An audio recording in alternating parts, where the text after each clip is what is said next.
나폴리가 챔피언스 리그에서 이제 아약스의 4대2 승을 거두면서 4승 네. 1위 확정. 16강 확정입니다. 사실 압도적이죠. 네. 나폴리가 사실은 이 조가 여기서 이제 리버풀, 아약스, 레인저스면 쉬운 조가 아니죠. 쉬운 조가 아니거든요. 네. 사실 뭐 레인저스 같은 경우는 유로파리그 준우승 팀이고, 뭐 리버풀은 원래 강팀이고, 아약스도 강팀이잖아요. 네네. 물론 이제 뭐 레인저스나 리버풀이나 아약스나 최근에 이렇게 막 좀 흔들리는 팀들이긴 하지만, 좋지 않지만 그래도 이제 어려운 조긴 한데 나폴리가 그냥 이기는 것도 아니고 압도적으로 지금 이 세 팀들을 이기면서 압도적인 16강 진출을 확정지었습니다. 네, 지금 뭐 조별리그에서 다른 팀들을 압살하고 있고 그 중심에는 또 이제 김민재 선수가 있는데, 네. 자 그래서 이제 김민재 선수와 좀 짝을 이룰 네. 또 수비진 이야기를 좀 해보겠습니다. 지금 라흐마니 선수가 이제 부상으로 월드컵 이후에나 이제 출전할 수 있기 때문에, 그렇죠. 그럼 김민재 선수의 조금 어떤 짝이라든지 그리고 실제로 아약스전에서 좀 불안한 면도 있긴 있었거든요. 그렇습니다. 예. 그러니까 라흐마니가 한 달 부상인데 네, 사실 한 달이 지나버리면 이게 월드컵 시즌이 오거든요. 그렇죠. 그러니까 라흐마니가 부상은 한 달이지만 사실상 복귀는 월드컵 이후인 거죠. 네네. 그래서 이제 결국에는 월드컵 전까지는 나폴리가 라흐마니 없이 경기를 해야 되는데 네. 요 월드컵 전까지의 경기가 한 달 사이에 이제 아약스전을 했으니까 8경기 남았습니다. 8경기 남았습니다. 그러니까 아약스전까지 어제 합하면 9경기가 남았었던 거예요. 그러니까 그만큼 일정이 빡빡한 상황인 거죠. 네네. 근데 라흐마니가 없으니까 여기서 라흐마니가 없는 상황에서 누구를 내보낼 거냐? 백업 수비수를. 근데 요건 이제 어떤 게 있냐면 김민재가 기본적으로 양쪽이 다 되는 선수라서 고민을 하는 겁니다. 네네. 그러니까 왼발 센터백인 주앙 제주스가 왼쪽에 있고 그리고 웨스티고르도 양발이긴 하지만 어쨌든 라흐마니의 백업 역할이거든요. 네네. 그러니까 오른쪽 센터백은 웨스티고르가 있고 근데 김민재는 양쪽 다 뛸 수가 있고 네. 그러면은 주앙 제주스랑도 호흡 맞추고 웨스티고르랑 호흡 맞추고 이게 다 가능한 거거든요. 그래서 실제로 그 라흐마니가 한번 로테이션을 통해서 휴식을 부여받을 때 네네. 그때는 김민재와 웨스티고르 이 두 조합이 나왔었고요. 그리고 지난 아약스전에서는 주앙 제주스와 김민재 그렇습니다. 이 조합이 나왔습니다. 네네. 일단은 지금 라흐마니가 부상으로 어찌됐건 월드컵 이후에나 지금 복귀가 가능하다면 그렇죠. 지금 제주스하고 웨스티고르의 두 조합으로 가기엔 좀 불안할 것 같고, 일단 김민재는 그 붙박이로 지금 어찌됐건 8경기를 다 남은 월드컵 기간 전까지 다 치러야 되는 상황인데 네. 어느 조합이 좀 낫겠느냐. 그러니까 일단은 그 라흐만이랑 김민재가 좋았던 건 뭐냐면요. 네네. 그러니까 둘 다 수비를 잘해요. 라흐만이나 김민재나 둘 다 지금 잘하고 있는데 여기서 이제 두 명의 상성이 좋았던 게 뭐냐면 라흐만이와 김민재가 둘 다 양발을 잘 쓴다는 거죠. 아하. 둘 다. 네. 그러니까 이게 어떤 거냐? 김민재 입장에서는 사실은 이게 3백을 만들잖아요. 왼쪽 풀백이 올라가니까 김민재가 살짝 왼쪽으로 빠지게 되는데 네네. 김민재가 이렇게 되면 넓은 공간을 커버해야 돼요. 그럼 올라가는 상황도 많고 조금 전진해야 되는 상황이 많은데 네. 그때 자연스럽게 라흐마니가 김민재의 뒤를 커버하는 거죠. 그러면 김민재 입장에서는 라흐마니가 내 뒤로 들어갔으니까 김민재가 이번에는 라흐마니 쪽으로 내려가요. 그렇죠. 내려갈 때. 예. 그러면 어떤 게 되냐면 결국에는 선발로 출전했던 건 김민재 왼쪽, 라흐마니 오른쪽인데 경기 중간중간 라흐마니 왼쪽, 김민재 오른쪽이 되거든요. 네네. 근데 둘 다 왼쪽에서 뛰어도 되고 오른쪽에서 뛰어도 되니까 이게 자연스러운 거예요. 그게 이제 자연스러울 수 있었던 거는 앞서 말씀해 주셨지만 당연히 양발잡이이기 때문에 그렇죠. 수비력도 좋은 데다가 그래서 이제 그 라흐마니와 김민재가 저는 상성이 매우 좋다고 보거든요. 그래서 이제 그게 좋았던 건데 네. 이게 이제 어제 호흡을 맞췄던 주앙 제주스 주앙 제주스와 김민재가 만나면 요 호흡이 조금 깨지죠. 네. 왜냐하면 주앙 제주스는 왼발을 쓰는 선수고 왼발 센터백이다 보니까 김민재가 올라갔을 때 주앙 제주스가 뒷공간을 커버한다. 요게 조금 불안하거든요. 네. 그리고 여기에 대해서 어떤 게 있냐면 주앙 제주스가 왼쪽 센터백이고 김민재가 오른쪽 센터백이니까 이게 김민재가 왼쪽 센터백을 볼 때보다 요 왼쪽 공간을 커버하는 게 아하. 불안해져요. 네. 근데 나폴리가 전술 자체가 왼쪽 풀백이 올라가고 그러면 왼쪽 센터백이 살짝 측면으로 빠져서 3백을 만드는 거잖아요. 네네. 이때 주앙 제주스가 뭐 마리오 후이 혹은 올리베라의 뒷공간을 커버하기가 조금 벅찹니다. 이 선수가 뭐 민첩성이나 스피드가 원래 빠른 선수가 아니다 보니까 거기서 좀 문제가 생기는 거죠. 네. 그러면서 이제 아약스도 이제 왼쪽을 좀 주로 공격을 하더라고요. 그렇죠. 그쪽을 이제 전략 포인트로 삼고. 그러니까 그거는 이제 어떤 거냐면 어제 김민재를 오른쪽에 둔 이유가 있습니다. 네. 어떤 이유가 있냐? 아약스가 원래 왼쪽 공격을 중심으로 하는 팀이에요. 그러니까 뭐 나폴리를 특별히 나폴리 때문에 왼쪽 중심으로 경기를 한다. 네. 이게 아니라 아약스가 이번 시즌에 원래 중심적으로 공격을 전개하는 게 왼쪽입니다. 그러니까 뭐 나폴리 입장에서는 오른쪽이겠죠. 그렇죠. 그러다 보니까 그 비율로 따져 보니까 한 40%가 조금 넘게 네. 아약스가 왼쪽에서 공격하고 오른쪽에서는 한 30% 정도 돼요. 그러니까 10% 정도 차이나면 많이 차이 나는 거거든요. 네네. 그 정도로 이제 왼쪽에 좀 중심이 되어 있는데 그러다 보니까 스팔레티 감독이 아약스의 중심 공격 방향이 왼쪽이라면 나폴리의 오른쪽 방향이라면 네네. 백업 수비수인 웨스티고르를 오른쪽에 두는 것보다 주전 수비수인 김민재를 오른쪽에 둬서 아약스의 공격을 막아내는 게 낫다. 뭐 당연한 선택처럼 보입니다. 그쪽으로 이제 그쵸? 주로 공격하니까 김민재 너가 가서 막아라. 그런 이제 선택을 한 거죠. 예. 그래서 자연스럽게 김민재가 오른쪽 센터백, 주앙제수가 왼쪽 센터백으로 어제는 나온 경기였어요. 네. 그래서 이제 요 뒤에 희미하게 보이는 게 이제 김민재 선수의 히트맵이거든요. 그러니까 이것만 봐도 김민재 선수가 왼쪽이 아니라 오른쪽 라인에서 많이 떴다는 걸 알 수가 있겠죠. 그렇습니다. 근데 여기서 이제 문제는 뭐냐? 이게 뭐냐면 그 아약스가 잘하는 게 뭐냐? 왼쪽 라인의 선수가 밀집해 있는데 네. 여기에서 하나 이제 또 변화를 줘요. 왼쪽 센터백, 그러니까 김민재를 베르바인이 이제 아약스에 있거든요. 네네. 베르바인이 중앙으로 들어오면서 김민재를 유인하고 이때 김민재의 뒷공간으로 패스를 보내줍니다. 근데 이게 지난 아약스와 나폴리와 아약스의 경기에서도 똑같이 나왔어요. 네. 근데 그때는 라흐마니를 베르바인이 좀 유인하고 이때 라흐마니의 뒷공간으로 패스를 보내주니까 김민재가 그 라흐마니의 뒷공간을 커버했거든요.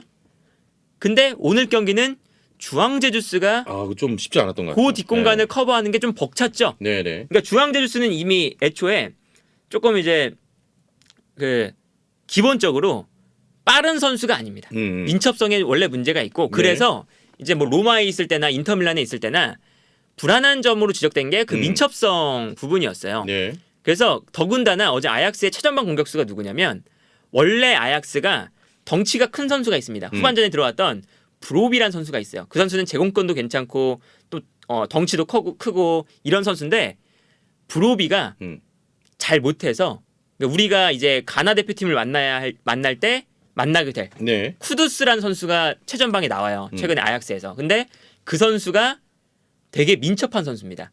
그러니까 이게 상성이 안 좋은 거죠. 주앙제주스가 김민재 뒤로 분명히 쿠두스가 뛰어들어가는데 요거를 이제 못 잡는 장면이 많이 나왔습니다. 네네. 그래서 이제 주앙제주스가 요 뒷공간 커버에는 조금 문제가 있었다. 네. 그러니까 김민재 선수의 좀 뒷공간으로 들어가는 패스를 제주스가 커버하는데 좀 어려움을 겪었고. 그렇죠. 그래서 이제 뭐 요런 장면이 나오는 거거든요. 네. 그러니까 뭐 요것도 이제 지난 경기에서의 장면인데 이제 제주스가 그 왼쪽 라인에 이제 확실히 있는 걸 볼 수가 있고.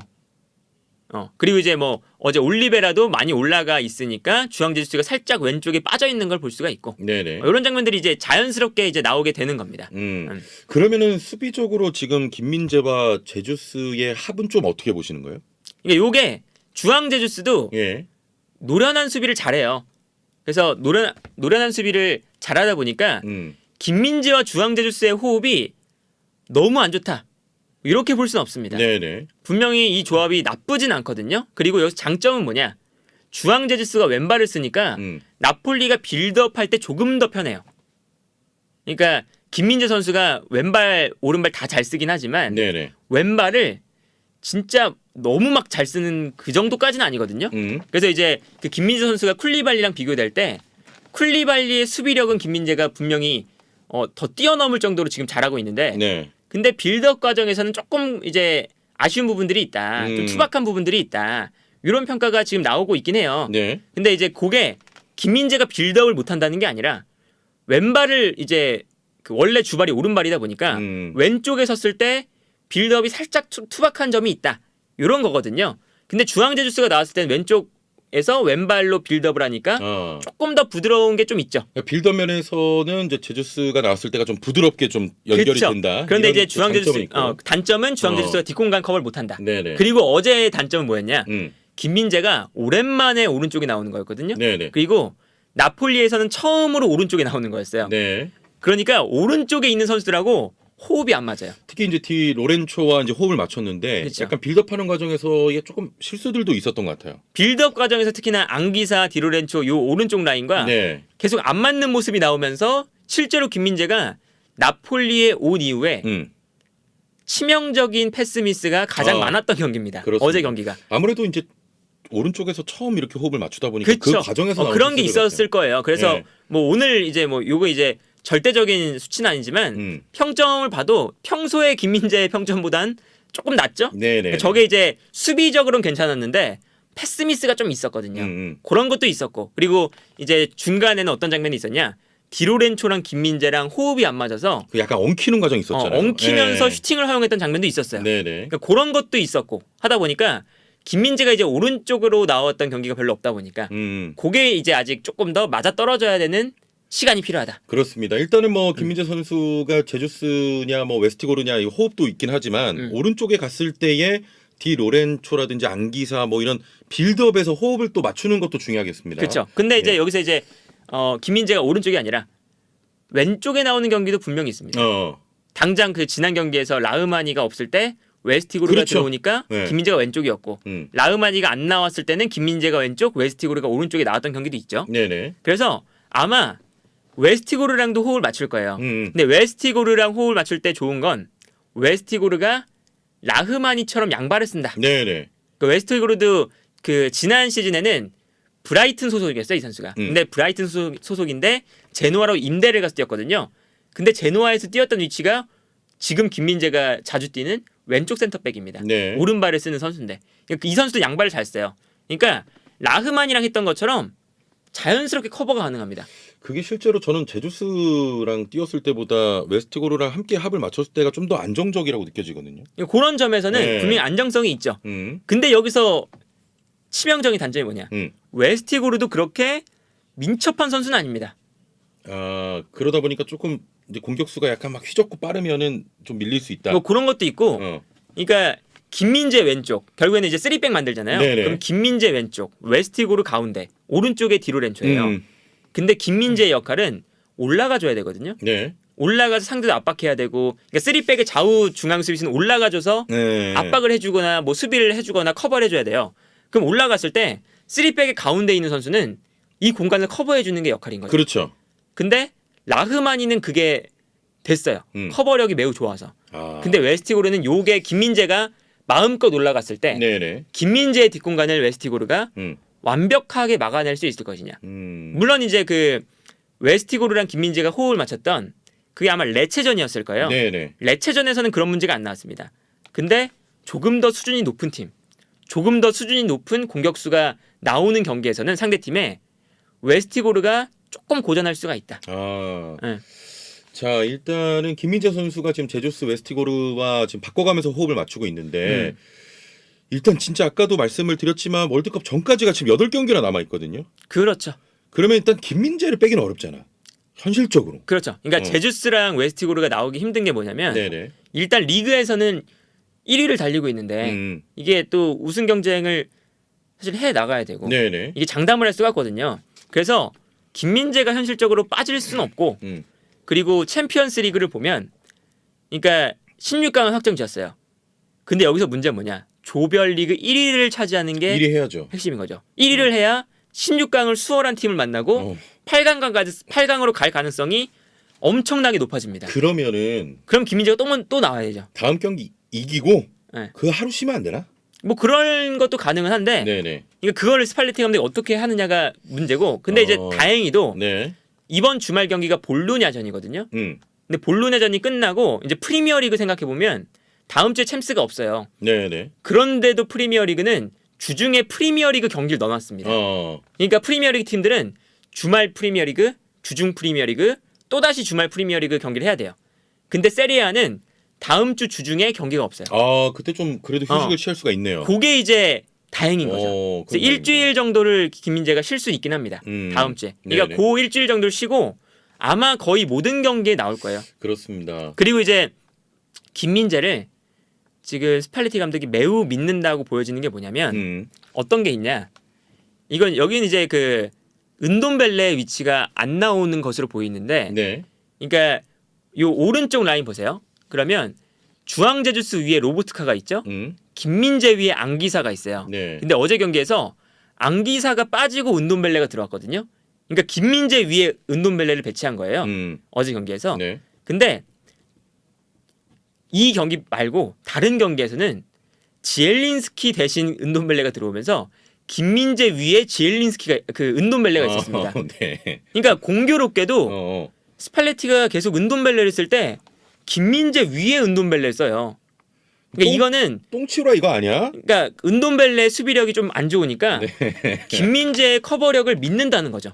그러니까 그리고 그렇게 볼 이게 수도 있겠네요, 진짜로. 이게 좋은 게 뭐냐? 은돔벨레가 수비 가담을 덜 하면서 은돔벨레의 공격적인 게 꽤나 좋아졌어요.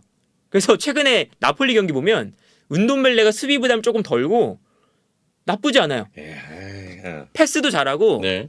그러니까 연계 플레이도 괜찮아졌고 간결하게 하면서 은돔벨레의 폼도 조금 올라왔습니다. 그러니까 이게 결국에는 스팔레티 감독이 그 김민재를 얼만큼 믿고 있는지가 나타나는 거거든요. 그러니까 뭐 이런 거죠. 은돔벨레 그래 무조건 은돔벨레 뛰게 하려면 뒤에 김민재가 있어야 된다. 그러니까 어쩔 수 없이 써야 돼요. 그러니까 은돔벨레가 왜 나와야 되냐면 네네. 지금 로보트카, 안기사, 지엘린스키 셋 중에 한 명만 안 나와도 나올 선수가 없어요. 그렇죠. 여기도 좀 돌려야죠. 이제 뭐 가예타노 네. 이런 선수가 나와야 되는데 가예타노 이런 선수는 사실은 퀄리티가 좀 안 되니까 나오기가 좀 그렇거든요. 그러면 결국 나올 수 있는 선수가 은돔벨레뿐인데 네네. 어쨌든 나왔을 땐 써야 될 거 아니에요. 그럼 이게 수비력이 불안하니까 이 수비력을 보완해주는 선수가 분명히 필요한데 네. 그게 이제 공교롭게도 김민재 위에 은돔벨레 쓰면서 좀 보완을 하는 것 같다. 네네. 그 정도로 이제 스팔레티 감독도 김민재를 믿는 거고 아무래도 이제 라흐마니가 없는 상황에서 김민재가 또 핵심으로 그렇죠. 아마 선발로 나오면서 계속 지금 뛰게 될 것 같습니다. 그래서 이제 그 김민재 선수가 이제 계속 선발로 아마 나올 거고요. 네네. 그리고 이제 나폴리 입장에서도 이렇게 잘하고 있는 핵심 선수를 빼기도 부담스럽다. 네. 너무 부담스럽기 때문에 아마 김민재는 계속 나올 거고 이번 시즌 내내 핵심 선수일 것 같다. 그렇습니다. 지금 뭐 나폴리 어제 경기도 네. 진짜 시원시원하게 되게 잘하더라. 원투 딱 주고 그냥 잘하죠. 와 그렇게 에너지 넘치고 딱 진짜 딱 주고 딱 하고 헤더로 딱 놓고 막 이런 것들 있잖아. 그러니까 어제 근데 또 안기사가 햄스트링 좀 이렇게 만지면서 나갔어요. 어제 부상도 좀 있었어요 어제 안기사. 근데 일단 어제 은돔벨레가 또 PK 얻어내긴 했네. 그것도 있었네. 아무튼 근데 어제 그 김민재 선수도 김민재 선수지만 어제는 흡이차였다. 그러니까 이번 시즌에 영입을 너무 잘했다고 평가받는 게 흡이차랑 김민재거든요. 진짜 돌파하는 거 보면. 근데 이제 어떤 게 있냐면 김민재 선수는 그 월드 클래스인 쿨리발리. 네네. 이걸 누가 메울까? 이걸 고민했는데 쿨리발리 완벽하게 메웠어요. 이게 너무 대단한 거고 반면에 흡이차는 인시녜가 나가고 흡이차가 들어온 거거든요.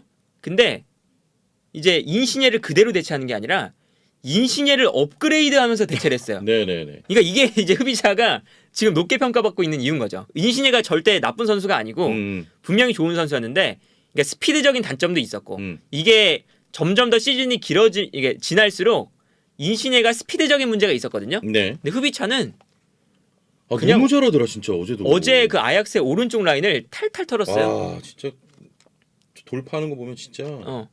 그래서 이제 어제 그 아약스가 오른쪽에 그 산체스라는 선수가 나왔거든요. 네네. 그 선수가 흡이차를 막기가 너무 버거워서 계속 이렇게 막 뚫리고 하다가 결국 옐로 카드 하나 받았어요. 네네. 근데 마지막에 이제 이게 또 경고가 하나 더 나올 것 같으니까 바꿨습니다. 오른쪽 풀백을 교체했어요. 근데 오른쪽 풀백으로 뛸 선수가 없어서 왼쪽에 뛰었던 베시라는 선수를 오른쪽에 놨거든요. 근데 자리를 바꾸자마자 흡이차한테 털리면서 경고를 또 받네. 그러니까 이게 어제 벌써 흡이차가 오른쪽 라인에 한 2명 정도를 그냥 무너뜨린 거지. 네네. 아약스의 오른쪽을.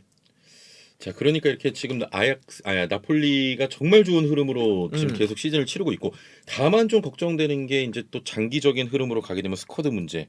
언제가 또 약간 위기 같은 게 올 거란 말이죠. 그러니까 이게 흡입차가 없으면 뛸 선수가 없어요. 그러니까 그 나폴리가 가장 강한 그 위치가 센터백이거든요. 네네. 김민재, 라흐마니 주전. 그리고 제주스와 웨스티고르 나쁘지 않아요. 이 네네. 백업도. 그래서 이게 대체가 돼요. 그리고 전 포지션에 걸쳐서 어느 정도 대체가 됩니다. 근데 안 되는 포지션이 몇 개 있어요. 흡입차 대신 나오려면 엘마스가 나와야 되는데 엘마스가 나올 때 흡입차에 사실은 지금 반도 못 보여준다라고 네네. 봐야 되거든요. 그러니까 이게 아쉽죠. 그리고 또 아쉬운 부분이 저 로보트카 앙기사 치엘린스키 한 명만 빠져도 은돈벨레 나와야 됩니다. 근데 은돈벨레가 뭐 공격적으로 나오면 괜찮지만 특히나 저 로보트카의 백업으로 나온다? 네네. 그럼 수비가 안 되거든요. 요것도 아쉽고 또 저 디로렌초 그러니까 김민재가 계속 나오는 것처럼 디로렌초도 계속 나와요. 네. 나올 선수가 없어서. 그렇습니다. 그러니까 그것도 아쉽고. 그 이제 또 시즌 뭐 중후반으로 갈수록 뭔가 위험 요소가 될 것도 같습니다. 아무튼 뭐 지금까지의 나폴리는 일단 뭐 참수 4연승으로 1위 그 16강을 확정지었고 김민재 선수가 생애 첫 또 16강 진출을 맛보게 됐습니다. 자, 일단 뭐 나폴리 얘기는 여기까지 나눠보고요.